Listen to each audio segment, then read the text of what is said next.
Bonjour, bienvenue sur Predica.pro. Je me présente, je me nomme Bachir Diaby, cofondateur et CEO de Halal Finance, expert de la finance digitale, anciennement directeur de l'innovation d'une fintech de la zone UEMOA. Je suis ici avec mon collègue Modou Sall. Bonjour Modou. Bonjour Bachir. Je te laisse le soin de te présenter. Bonjour, je me nomme Modou Sall, je suis banquier avec 20 ans d'expérience dans les services financiers, dans la transformation digitale et dans le conseil. Je suis spécialiste de Islamic Banking et Islamic Capital Market. Donc actuellement, j'œuvre dans tout ce qui est le rapprochement entre la finance conventionnelle et la finance islamique, vraiment pour un financement de l'économie durable.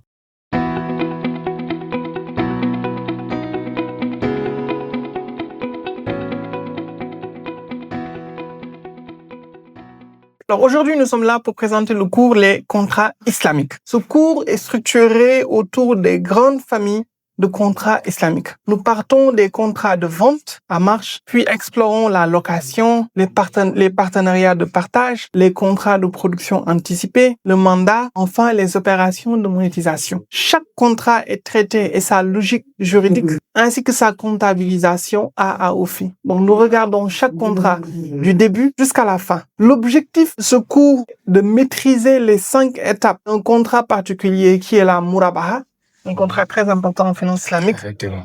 Et le cadre juridique de la wahad. Ensuite, le cours a pour objectif également de former l'étudiant à la structuration d'un contrat ijara, de sa typologie ou transfert de propriété. Ensuite, il permettra de distinguer musharaka et la mudaraba et d'appliquer la règle de partage de perte-profit. Enfin, le cours a pour objectif de faire comprendre le salam, l'istisna, la wakala et enfin les débats charia autour du tawro. Donc, la formation comprend 6 modules distincts organisés progressivement avec des leçons, quiz et des matériels téléchargeables. Alors, Modou, nous allons voir le module 1 du cours. Module 1, c'est le contrat murabaha. Commençons par le contrat. Il s'agit d'un des contrats les plus utilisés de la banque islamique. Oui. Quels sont les détails et les préceptes de la murabaha? Merci Bachir. Comme tu l'as dit, le murabaha est la structure la plus utilisée même en banque islamique. Et c'est important de le traiter dans cette formation. Donc, qu'est-ce qui qualifie le murabaha? Donc, le murabaha, c'est une vente, achat-revente avec marge, un mot important qui complète déclaré. Ça veut dire que l'acheteur doit savoir la marge que le vendeur a. Donc, ça veut dire quoi? Dans la finance conventionnelle, si vous voulez une chaise, vous venez vous prêter 100 000 francs et tu dois payer des intérêts 10 000, ça revient à 110 000 francs. Et vous payez 10 000 francs chaque mois pendant 11 mois. Ah, c'est un prêt. Et les 10 000 francs, c'est du riba. C'est des intérêts appliqués. C'est des intérêts appliqués sur le temps. Alors qu'avant la murabaha, Dieu nous a interdit les intérêts, les surplus sur les prêts. Donc, mais il a autorisé quand même le commerce. C'est pourquoi les banquiers islamiques ont structuré le murabaha pour que la banque, au lieu de prêter 100 000, va négocier avec le vendeur et achète cette chaise à 100 000 et le livre à son client. Et s'il le livre à son client, au moment du contrat murabaha, qui est le contrat de vente, mais aussi de mise à disposition du bien, ça doit être clair que je l'ai acheté à 100 000, je vous le vends à 110 000, donc j'ai gagné 10 000, donc tu me payes dans 3 mois ou dans 6 mois. Et ça, en général, murabaha. Donc, on peut le faire ici. On a murabaha exploitation si le bien entre dans l'exploitation, ou bien murabaha équipement si c'est un équipement productif que vous avez fait. Mais en tout état de cause, ce qui est important de noter, c'est que la marge doit être déclarée. Il y a un autre point important dans le murabaha, tu l'as dit tout à l'heure, c'est le wahad. Le wahad, c'est l'engagement que le client donne à la banque avant que la banque s'engage à acheter le bien. Parce que sinon, il y a un risque que la banque achète et que le client se rétracte. D'ailleurs, même pour certains wahad, on peut poser même ou bien on peut demander à ce que le client fait ce que l'on appelle du amis jidja, faire un acompte dépôt, dépôt de garantie, ce qui est restituable, défalcable sur le prix achat. Donc, au cours de ce module, on va voir dans les Tous ces détails.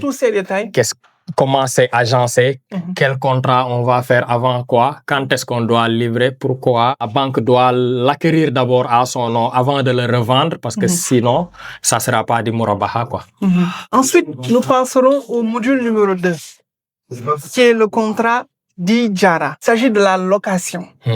Alors, le module va sans doute distinguer la différence entre l'Ijara opérationnel et l'Ijara Mutahia Tamlik. Il va répartir les obligations de propriété entre le bailleur et le preneur et il va définir l'encadrement du loyer. Dans ce cadre du module, pourquoi il est important d'exposer les étudiants au contrat de location qu'est Ijara? Oui, les étudiants, ça serait important même avant d'aller voir les deux formes de Ijara dont tu parles, l'Ijara financement et l'Ijara opérationnel. Différencier d'abord l'Ijara et le Murabaha que nous avons parlé tout à l'heure. L'Ijara, dans ce cas, la banque va acheter le bien.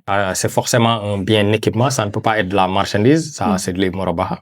Mais le bien appartient à la banque et va continuer à appartenir à la banque durant toute le contrat, la durée du contrat. Donc, le Ijara, c'est un contrat de location. Maintenant, ce contrat de location peut prendre deux formes. Il y a une forme où la banque détient le bien, se fait payer des loyers et n'a pas l'intention de céder à la fin le bien. Alors que pour l'Ijara financing, donc, ça, la banque vous dit, OK, vous me payez des loyers pendant 12 mois. Maintenant, au bout de 12 mois, on va exécuter le WAD. L'engagement de la racheter en fait à un prix symbolique ou bien à un prix, en tout cas à valeur convenue d'avance en fait. Donc c'est ces deux formes d'Ijara là qu'on va voir tout au long du cours, les mécanismes de comptabilisation, les trucs charia, l'agencement des contrats, ainsi de suite, ainsi de suite. C'est très clair. Donc déjà après ces deux modules, nous allons ensuite aller sur le troisième module. Troisième module qui est la Musharaka, la Mudaraba. Donc, il s'agit des contrats dits participatifs. Exactement. Alors, dans ce module, qu'est-ce que les étudiants vont voir? Mais d'ailleurs, pourquoi est-ce que le module, contrairement à 12 autres modules, voit ensemble deux contrats? La Musharaka et la Mudaraba. Ces deux structures sont les structures de partnership ou bien le financement de projets ou de création d'entreprises, de start-up, comme nous tous les start-upers. Parce que c'est du joint venture pour le Musharaka, mais c'est du partenariat d'affaires pour le Mudaraba. On va essayer, durant toutes ces formations, d'expliquer les deux. Par exemple, commençons par Musharaka. Vous venez voir la banque, vous êtes un entrepreneur. En tout cas, vous voulez lancer un projet. Vous avez un projet, que ça soit un projet personnel ou entrepreneurial, mais tous les deux, vous mettez du capital. C'est du joint venture, en fait. Par exemple, vous voulez faire du Yango, le véhicule coûte 10 millions, vous venez voir la banque, vous lui dites que, OK, j'ai 4 millions, mais il me faut 6 millions. La banque met 6 millions. Tous les recettes, vous allez se les partager selon une clé de répartition bien définie. Si l'activité tourne bien, vous gagnez tous les deux. Si l'activité tourne mal, vous perdez tous les deux parce que tous les deux, vous avez mis du capital. L'entrepreneur même a mis du capital plus son expertise. Alors que pour le Mudaraba, vous voulez faire du Yango, mais vous n'avez rien. Vous n'avez que votre permis et votre capacité intellectuelle et entrepreneuriale. La banque vous donne les 10 millions, vous finance. Donc là, si ça marche bien, vous allez vous partager les gains selon une clé de répartition bien définie dès le départ. Mais si vous perdez, toi tu perds ton temps, mais la banque perd tous ces 10 millions. Donc ces deux types de partenariat, on dit d'habitude que c'est le plus juste des contrats des structures charia compliant.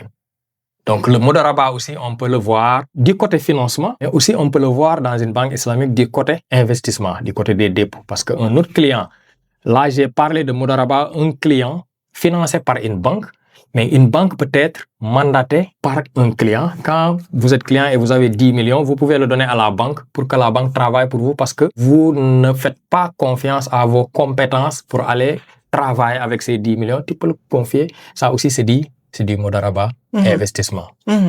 C'est très, très clair. Donc, après avoir vu les contrats du participatif, nous allons ensuite passer au module 4 qui va passer en revue Salam l'Istisna.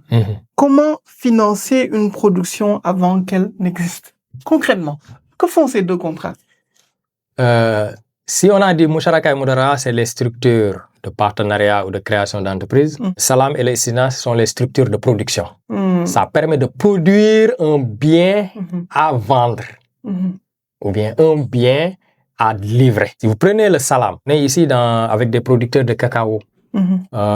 C'est pas encore la période de la récolte, mais quand même, ils ont besoin d'argent pour entretenir les ouvriers dans les champs et autres. Qui va investir sur ça en attendant que la production vienne? Ça, c'est ce qu'on appelle le salam. Le salam, c'est une exception du murabaha. Murabaha, on te dit, tu n'as pas le droit de vendre quelque chose que tu ne possèdes pas. C'est salam qui est l'exception. On te dit de vendre, toi, producteur, tu peux vendre quelque chose que tu n'as pas encore, que tu ne possèdes pas encore. C'est la récolte. C'est pourquoi c'est important. Pour vous dire que la charia a pris toutes les situations, en fait. L'istisna aussi, c'est un peu pareil. Ah, vous êtes banque, normalement, vous devez financer quelqu'un logiciel qui coûte 100 millions. Vous n'allez pas lui donner les 100 millions, il va aller faire tout ce qu'il veut. Vous allez voir les ingénieurs qui confectionnent les logiciels. Vous allez signer avec eux une structure, un contrat de istisna, de production.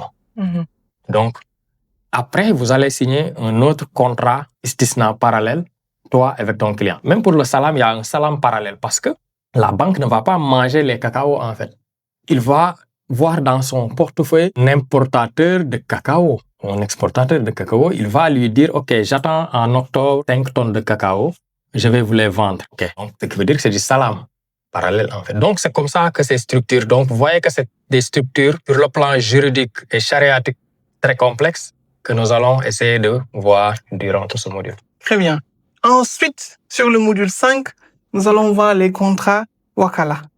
Il s'agit du contrat de mandat. Concrètement, c'est quoi le contrat wakala?